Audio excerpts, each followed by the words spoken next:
Epigmenio Ibarra, uno de los hombres más críticos de esto que está ocurriendo en México. Se supone que este tipo era un experto en comunicación. Todos sus discursos del gasolinazo han sido malos. Cápsulas informativas. Un día como hoy le informo que en el año 1788... Deportes y más. Un fin de semana de contraste para el deporte en los Estados Unidos. Las 24 horas del día, aquí, en Sin Censura por Teléfono. Le agradezco a don Pedro Tello Villagrán, analista financiero desde la Ciudad de México, que nos tome la llamada para hablar sin censura. Don Pedro, ¿cómo le va? Buenos días.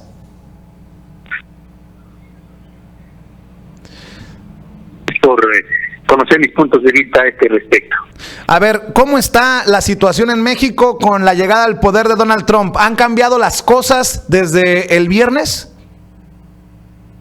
No, yo diría que hay que tener perfectamente claras tres cosas alrededor de la radiografía de México hoy. Primero, la economía mexicana sigue deslizándose en una pendiente descendente con un crecimiento cada vez menor en inversión, en generación de empleos y en producción de satisfactores.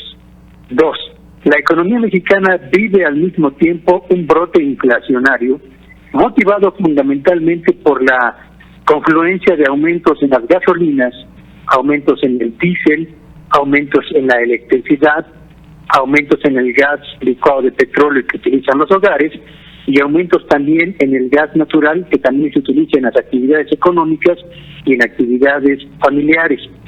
Vemos también un brote inflacionario por el efecto que genera la depreciación del dólar, la depreciación del peso frente al dólar, y por el efecto que tiene también el aumento en las tasas de interés. Así que a una economía que se desliza hacia abajo se suma una inflación que comienza a repuntar y que colocará el aumento de los precios en el mayor nivel, yo diría, en más de una década al término de este 2017, lo que sin duda alguna va a afectar el poder de compra de los ingresos de las familias mexicanas y hará más difícil la administración de los recursos familiares para cada una de las amas de casa. Y tres, el arribo del señor Donald Trump a la presidencia de la República de los Estados Unidos representa para México, yo diría, una oportunidad para hacer a un lado ya toda esta oleada de incertidumbre acerca de cuáles iban a ser las decisiones que iba a tomar el señor Trump al frente del gobierno norteamericano, y para iniciar lo que en todo caso a México le interesa en el corto plazo resolver, que es el destino del Tratado de Libre Comercio con Estados Unidos y Canadá, porque de él depende buena parte de nuestras exportaciones y de él depende también el desarrollo de algunos estados de la República y de una cantidad importante de empresas exportadoras directas a Estados Unidos y de proveedores de esas empresas exportadoras. Don Pedro, a ver, vayámonos por parte, si me permite. Cuando en el poder dicen que México tiene de las gasolinas baratas en el mundo, puede que tengan razón, usted me confirma eso o no, pero cuando el mexicano no tiene el suficiente dinero para pagar la gasolina, por más barata que sea, ahí hay un problema y le están, desde mi perspectiva, contando al mexicano solamente parte del escenario, parte de la verdad, parte del panorama, cuando dicen la gasolina mexicana es gasolina barata. El problema es que el mexicano no tendría para pagarla y para hacerle frente al aumento de todos los productos básicos de la canasta básica que se vienen, porque, o corríjame si estoy equivocado, no solamente sube la gasolina, sube todo. Por supuesto que sí. Las gasolinas, lo mismo que el diésel y el gas natural y la electricidad, son combustibles importantísimos, no solo para la atención de las necesidades en el núcleo familiar, sino también para la operación y costos de producción de millones de empresas en nuestro país. De modo pues que si se incrementan los combustibles o los energéticos, esto inevitablemente presiona al alza los costos de operación de empresas y los empresarios no tienen más que de dos alternativas: o absorben el aumento en sus costos reduciendo las utilidades que obtienen, o trasladan al precio final de sus productos ese aumento en los costos de fabricación para que sea el consumidor quien al final del día termine por pagar el incremento en los costos de combustibles de consumo generalizado. México dicen que tiene una de las gasolinas más baratas en el mundo. La verdad es que no es así. La gasolina en México tiene un precio que, comparado con el equivalente en 150 países, coloca a México, digamos, en el nivel medio de la tabla. Si no tenemos ni gasolina barata ni gasolina cara. Pero en México el detalle no es si estamos con un precio barato o caro en las gasolinas, sino el porcentaje de incremento que se autorizó a partir del 1 de enero, la desafortunada campaña de comunicación y explicación de esta decisión gubernamental y evidentemente la irritación natural, razonable, comprensible de amplios núcleos de la población, no solo por el aumento en la gasolina, que yo creo que fue la gota que derramó el vaso, sino es una irritación que se ha venido acumulando porque se percibe que la corrupción se ha desbordado, que la impunidad sigue galopando alegremente en este país, que la inseguridad en las ciudades y en el campo van en ascenso, que la generación de oportunidades de trabajo cada vez es menor y la calidad del empleo que se genera en México también es menor, y que las oportunidades para mejorar el nivel de bienestar en las familias y las aspiraciones personales de quienes tienen una carrera buscando mejorar su propia calidad de vida se evaporan frente a una economía que no es capaz de generar oportunidades suficientes para todos y mejores oportunidades para elevar la calidad de vida de los hogares. Muchas personas acá en Estados Unidos me dicen, ¿para qué le das tanto a lo de México? Infórmanos de lo que pasa acá. Y les digo, pues si nos deportan o regresamos o lo que pase, tenemos que estar al pendiente de lo que está pasando en México, porque tenemos que tener claro a qué nos vamos a enfrentar. En ese sentido, se vienen más gasolinazos, al menos así lo he leído, don Pedro, en el mes de febrero.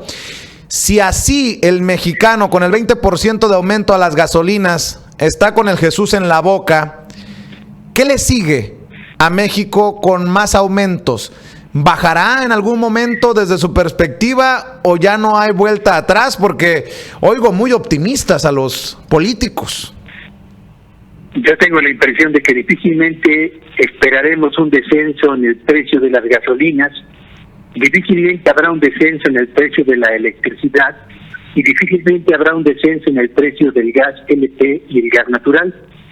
Y a quienes dicen, y me parece muy respetable su posición, de que es preciso hablar menos de México y más de lo que ocurre en Estados Unidos, pues vale la pena señalarles lo siguiente. 11 millones de mexicanos trabajan y estudian en Estados Unidos hoy. Y buena parte de esos 11 millones de mexicanos envían parte del producto de su trabajo bajo la forma de remesas a los hogares de sus familias que residen acá en México. Hay una relación entonces directa e importante entre quienes allá trabajan y quienes aquí viven. 2.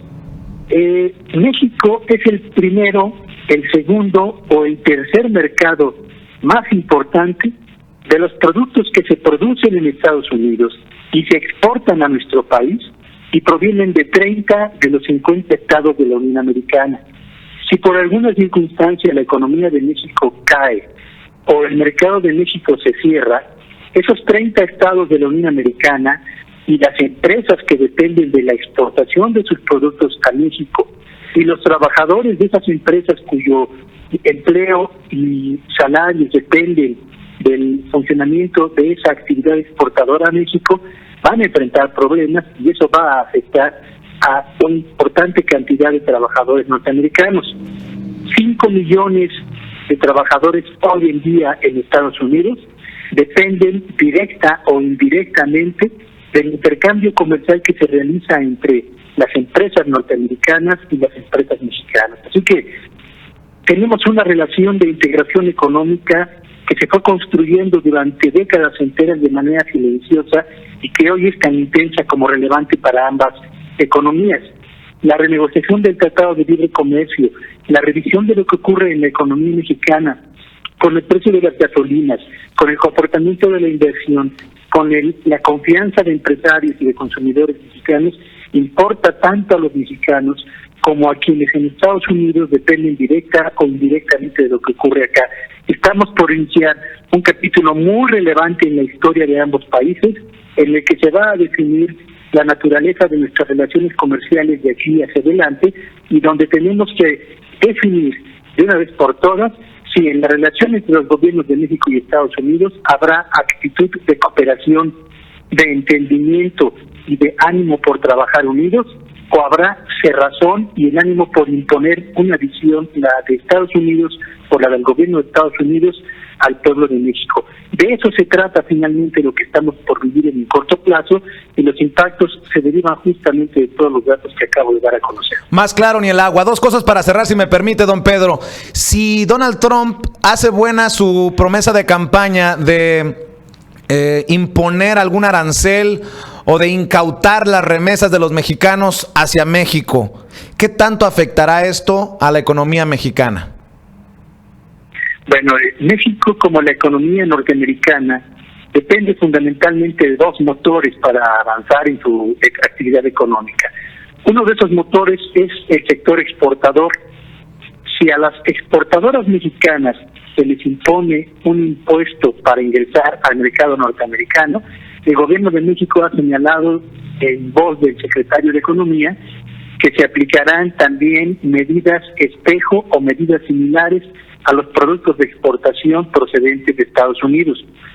Si se establece una política de cerrazón impulsada por el gobierno de Estados Unidos, eso le va a pegar a las exportadoras mexicanas y va literalmente a apagar uno de los motores del crecimiento de la economía de México. Pero en respuesta, el gobierno de México actuaría legítima y soberanamente en el mismo sentido, lo cual sería un impacto directo para las empresas exportadoras norteamericanas, para los estados que dependen de la exportación a México y para los trabajadores que en Estados Unidos laboran para esas empresas y laboran también para las otras empresas que proveen a los exportadores norteamericanos de piezas, partes y componentes de los productos que ensamblan allá para exportar a México. Yo creo que entrar en una batalla comercial entre ambos países sería un error gravísimo, tolerado por ambos gobiernos.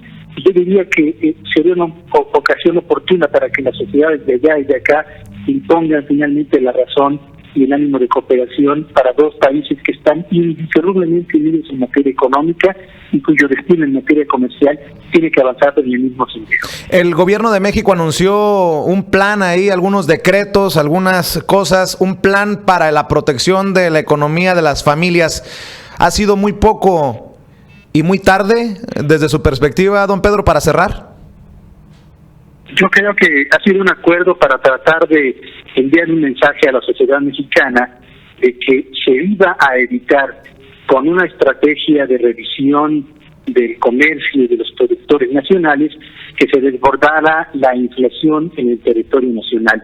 Más allá de las labores de supervisión para evitar abusos o aumentos indiscriminados en los precios, el resto de las medidas, los apoyos para que las empresas de menor tamaño inviertan y puedan deducir contra el pago de impuestos la compra de maquinaria, de equipo, de tecnología, etcétera, eran medidas que se iban a aplicar con o sin el acuerdo anunciado recientemente. De modo pues que estamos frente a una medida que intenta asegurar o evitar que se desborde la inflación en México, pero cuyo impacto sobre la economía familiar, sobre la actividad de las empresas, sobre el crecimiento de la economía mexicana, me parece que será más bien de tipo marginal. Le mando un abrazo, don Pedro Tello Villagrán. Gracias por su análisis, gracias por sus comentarios. Agradezco yo la gentileza de la invitación y un saludo muy afectuoso a quienes siguen este espacio de análisis y noticias. Buenos días. Vámonos. Reciba las noticias en la comodidad de su celular. Mande sin censura, sin espacios, al 33 222 y usted recibirá las noticias en video. No hay costo alguno por inscribirse.